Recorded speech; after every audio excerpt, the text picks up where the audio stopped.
We truly are in a very precipitous time. Precipitous in terms of, do we choose to continue as a species here? What would the world look like if women protecting the earth were supported and united? Every day, we work to answer that question. We identify women leaders in some of the most underserved and environmentally threatened parts of the world, and we support their leadership because we know these women have the answers. They know what they need to do. All they need is a little bit of support and connection to other leaders. Immediately, the thing that stands out is the boldness of Women's Earth Alliance in mixing the sacred and the technical. In addition to talking about the legal frameworks and ways to get involved, there are also spaces to have real hard conversations about what are some of the colonial, racist, classist, all kinds of dynamics that each of us are carrying inside. And that if we don't take a very hard look at those as advocates, we will just be perpetuating the problem. And that in itself is quite radical and important work. Those who are currently advocates in this network, they're asking the right questions and they want to help.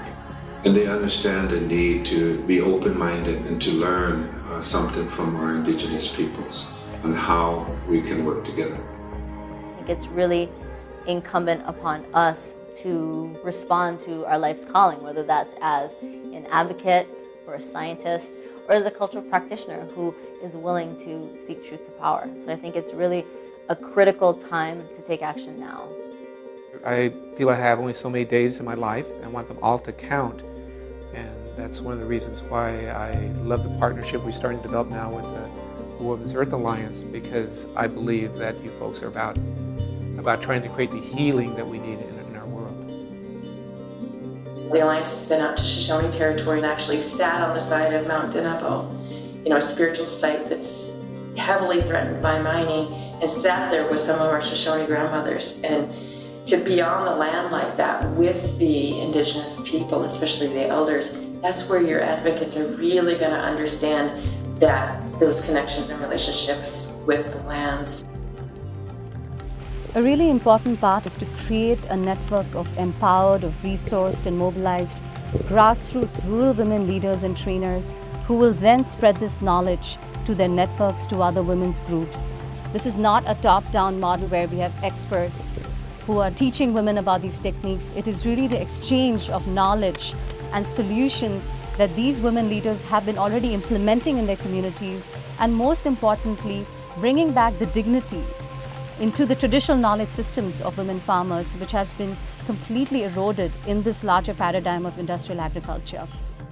It's working with people who are working with real farmers, and it's just not armchair thinking and armchair practice. It's local resilience which counts. It's local participation that counts. It's about people who have to deal with it, not in the future, they have to deal with it today. I feel that whatever little I can give back, I want to give that back in my lifetime. The power of change, of transformation, when groups of women work together, you can feel the emotion in the room. When the women are singing, when they're sharing stories, it's quite amazing.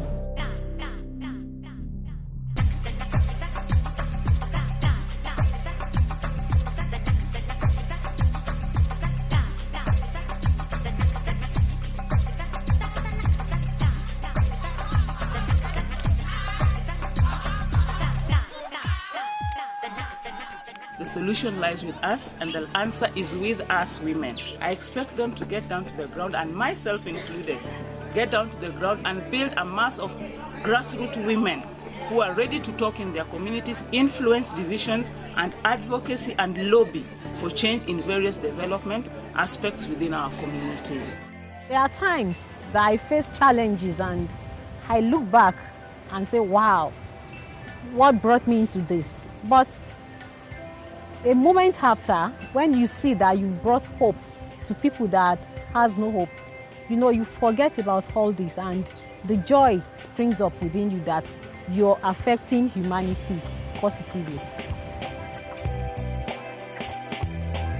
Everything that we did here is literally going to ripple out in 30 more ripples. I can just see these like little raindrops just rippling out. People always say to me, why aren't you working locally? There's so much work to do right at home. Why are you doing global work? But this is a small planet and we are so close to each other. Local is relative. We are all in it together. There's nowhere that's not local here. I know that we are transforming this world, and I know that we are inextricably linked. We are an unstoppable movement of women, transforming, rising. There are so many people that have money and they don't know where to spend it, and they spend it lavishly. But in this organization, they have the law of human being, and they have seen our need.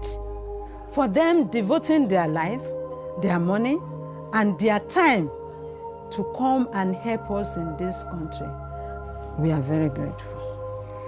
So what we're all trying to do here, what each and every human being that came and gave up these days when they could be doing anything, but each and every person has chosen this moment to make a difference, to make use of the gift of life by giving back to each other, by giving back to make sure that there is a future for humans on Earth.